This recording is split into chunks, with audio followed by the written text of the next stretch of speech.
여러분은 광릉내 교회의 교인이 된 것에 대해서 광릉내 교회 교인이라는 자부심을 가져도 됩니다. 오늘도 선거를 위한 공동의회가 모처럼 있는 날인데 선거를 할 때마다 광릉내 교회 목사라는 자부심을 저는 가지게 됩니다.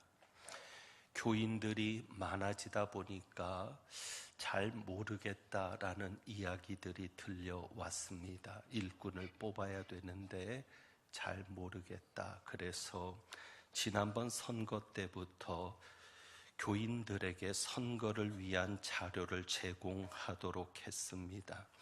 저희는 당회가 후보를 내지 않고 그저 선거를 하기 때문에 서리집사 이상 직분자들에 대한 자료를 내고 그것을 보면서 참고하도록 했습니다. 믿음이라고 하는 것, 신앙이라고 하는 것, 또 인격이라고 하는 것을 우리가 잘 평가를 할 수 없는데 외적으로 나타난 결과들, 그것들을 자료에 담았었습니다. 교회 예배를 잘 드리고 있는지, 새벽 예배는 드리는지, 또 심야 기도라든지 11조 생활은 잘 하는지, 또 봉사하고 있는 부서는 있는지, 이렇게 객관적인 자료를 제공했었습니다. 그런데 지금 시대가 개인 정보에 대해서 보호하는 시대가 되어서 개인의 동의 없이는 관련된 정보를 제공하는 일이 쉽지 않습니다. 그래서 이번에는 바꾸어서 원하는 분에 한해서만 자료를 제공한다고 몇 주 광고를 했습니다. 결론부터 말씀을 드리면 아무도 자료 공개를 원한다고 이야기하시는 분이 없었습니다. 저는 여기에 대해서 굉장히 기쁘게 여기고 자랑스럽게 여깁니다. 사실은 자료 공개를 원하면 어찌 보면 이것이 후보로 등록이 될 수 있는 겁니다. 자기의 이름이 공개된 자료를 비치를 해놓고 보면은 이 사람들이 후보가 될 만한 사람들이구나 라고 드러낼 수 있는 것이기 때문에 오히려 자료 공개를 원할 터인데 아무도 자료 공개를 원하지 않았습니다. 저희가 매달 신앙 점검 카드를 받습니다. 그런데 꾸준하게 자기 신앙을 점검해서 제출하시는 분들이 계십니다. 그분들은 굉장히 모범적인 생활을 하시는 분들입니다. 그런데 그분들조차도 모범적으로 정말 자랑하고 싶을 만큼 모범적인 생활을 하심에도 불구하고 자료 공개를 원한다고 이야기하지 않으셨습니다. 저는 이것이 굉장히 자랑스럽고 기쁘게 여겨집니다. 왜냐하면 우리 광릉내 교회 교인들은 참 바른 생각을 가지고 있다라고 여겨지기 때문입니다.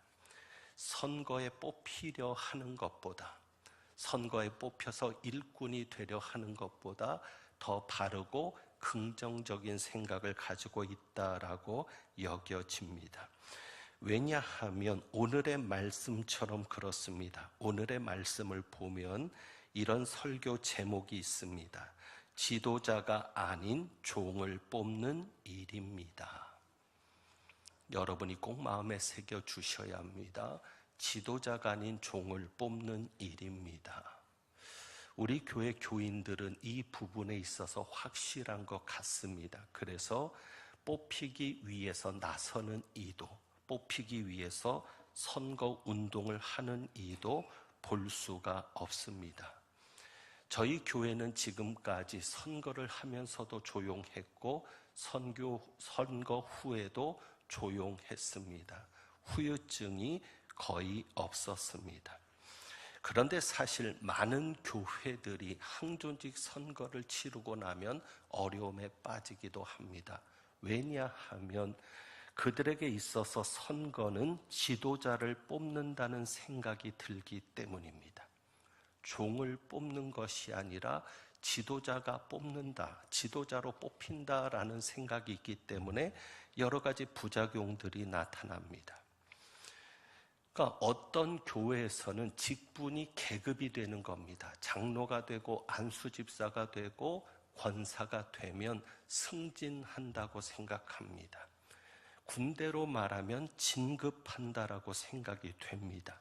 그러다 보니까 어떻게든지 뽑히려고 하고 부정적인 방법까지도 동원되는 것을 봅니다. 그런데 생각을 조금만 바꾸면 우리가 지도자를 뽑는 것이 아니라 종을 뽑는다라고 생각만 조금만 바꾸면 결과는 달라집니다. 지도자가 아니라 종을 뽑는 겁니다. 그렇다면 그렇게까지 종이 되고 싶어 애를 쓸까 생각이 됩니다. 지도자를 뽑는 것이니까 머리를 뽑는다고 생각하니까 누구나 머리가 되고 싶어서 안달이 나지만 만약에 정말 종을 뽑는다고 하면 과연 누가 종이 되려고 애쓰는 이가 있을까 싶은 겁니다. 그렇습니다. 교회의 선거는 종을 뽑는 선거입니다. 이것이 바로 초대교회가 보여주는 메시지입니다. 우리가 선거 때마다 사도행전 6장의 말씀을 가지고 묵상하고 기도합니다. 이 사도행전 6장은 처음으로 교회에서 일꾼을 뽑는 선거가 있었던 장면입니다. 여기 3절에 보면 초대교회에서 일꾼을 뽑을 때 이런 목적으로 뽑았습니다. 3절에 보면 이렇게 기록되죠. 형제들아, 너희 가운데서 성령과 지혜가 충만하여 칭찬받는 사람 7을 택하라.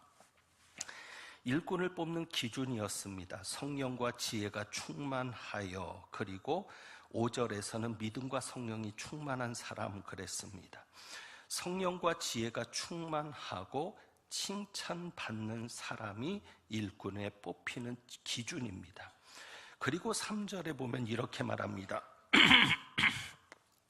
배경적인 이야기는 자주 들었던 말씀이니까 하지 않습니다. 사도들이 교인들에게 이렇게 말합니다. 우리가 이 일을 그들에게 맡기고, 이 일을 그들에게 맡기고.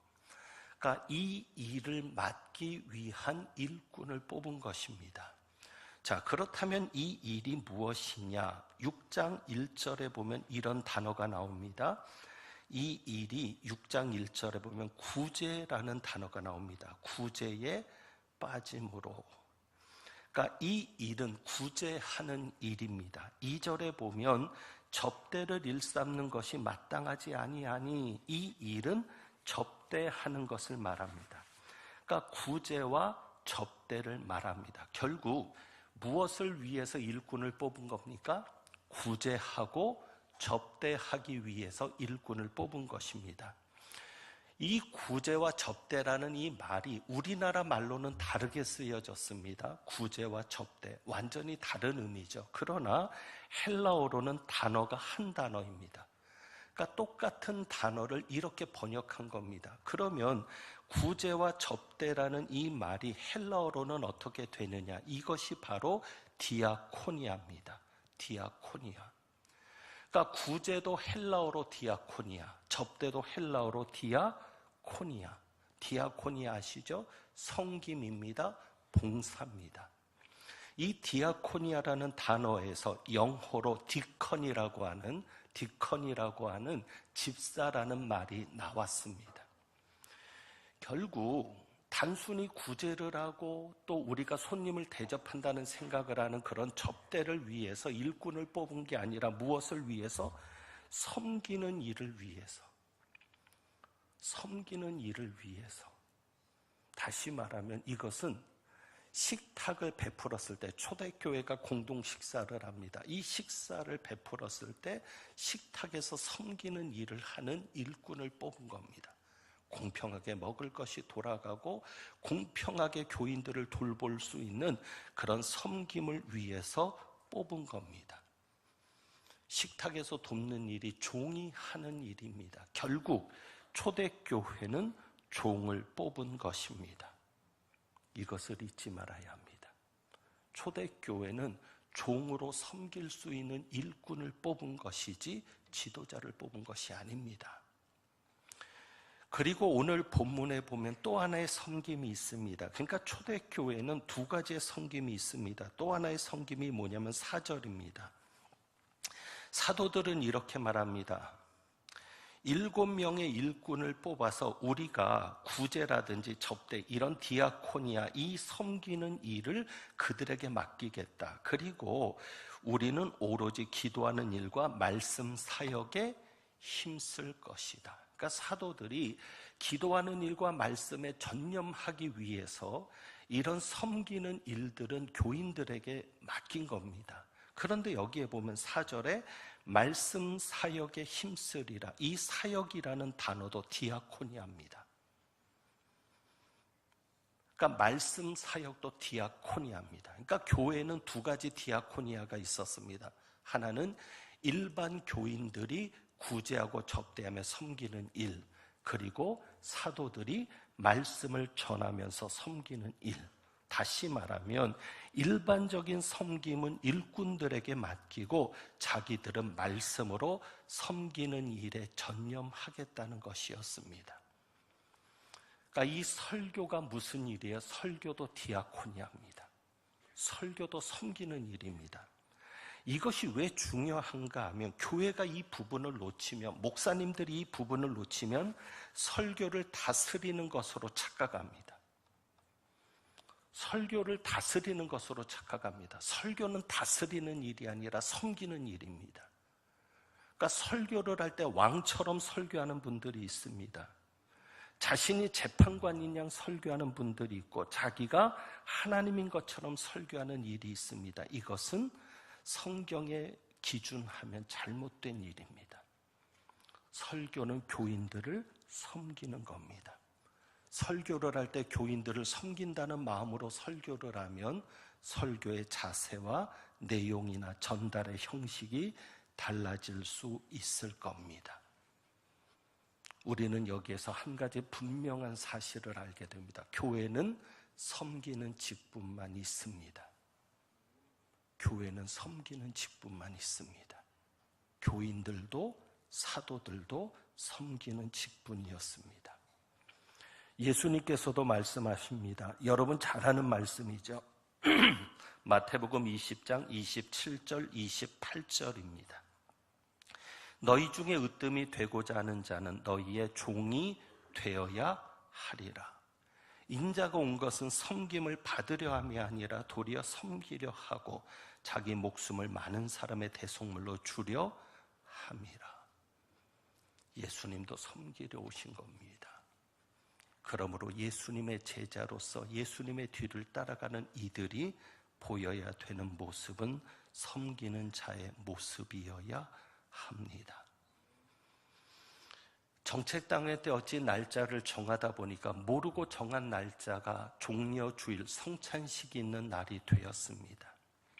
한번 결정하는 것을 또 바꾼다는 것도 그렇고 고민을 하며 기도하는 중에 그래도 성찬식이 있는 날 선거를 하게 된 것도 주님의 뜻이라 여겨집니다. 왜 그렇습니까? 오늘 성찬식은 예수님께서 우리를 위하여 자신의 몸과 자신의 피를 주신 날입니다. 희생하신 날이고 자기를 죽이시며 낮추시며 십자가를 지시는 날입니다. 그렇다면 이 날에, 이 고난주간이 시작되는 이 날 뽑혀지는 일꾼은 예수님처럼 자신을 줄 아는 일꾼이 되어야 합니다. 예수님처럼 자기를 희생할 줄 아는 일꾼, 예수님처럼 자신을 버릴 줄 아는 일꾼, 십자가를 지는 일꾼. 만약에 오늘 뽑혀지는 일꾼이 있다면 이분은 정 잊지 않을 겁니다. 성찬식 때마다 잊혀지지 않을 겁니다. 그렇습니다. 저와 여러분이 그렇게 주님을 따라가야 합니다. 교회 안에는 섬기는 자들만 있습니다. 여러분이 일꾼을 뽑으려 한다면 과연 누가 섬길 수 있는가를 생각하십시오. 건방지지 않는 사람, 교만하지 않는 사람, 목이 뻣뻣하지 않는 사람, 정말 예수님처럼 묵묵히 섬기며 종이 될 수 있는 사람, 그런 사람을 뽑게 하는 것이, 그런 사람을 광릉내교회 일꾼 세우시는 것이 이 종려주일 성찬식이 있는 이 주일에 하나님께서 우리에게 선거를 허락하신 귀한 뜻이 될 줄 믿습니다. 그래서 오늘 주보에 있는 찬양을 같이 드리기를 원합니다. 사명이라는 찬양입니다. 주님이 홀로 가신 그 길 나도 따라가오. 모든 물과 피를 흘리신 그 길을 나도 가오. 우리가 주님이 홀로 가신 그 길을 따라 걷는 제자가 되기를 소망하면서 또 그런 일꾼들이 세워지기를 소망하면서 우리 한번 이 찬양 드리겠습니다.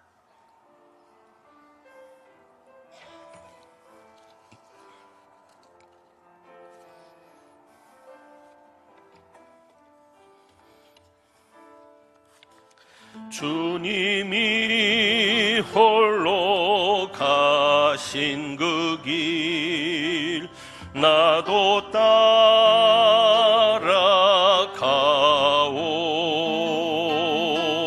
모든 물과 피를 흘리신 그 길을 나도 가오.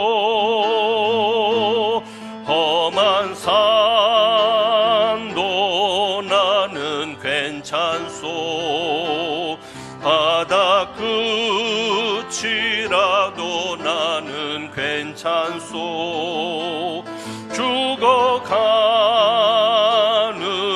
저들을 위해 나를 버리길 바라오. 아멘. 아버지 나를 보내주오. 나는 달려가겠소.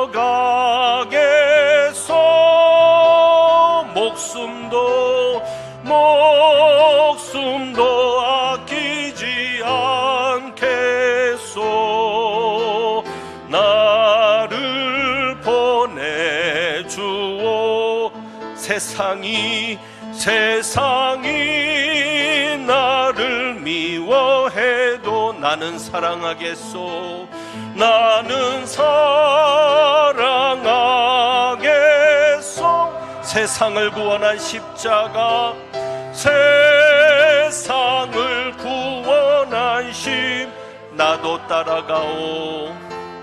나도 따라가. 생명을 버리면서까지, 생명을 버리면서 나를 사랑한 주님, 나를 사랑한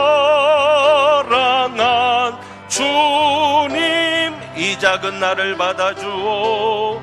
이 작은 나를 받아주. 나도 사랑하오. 나도 사랑하오.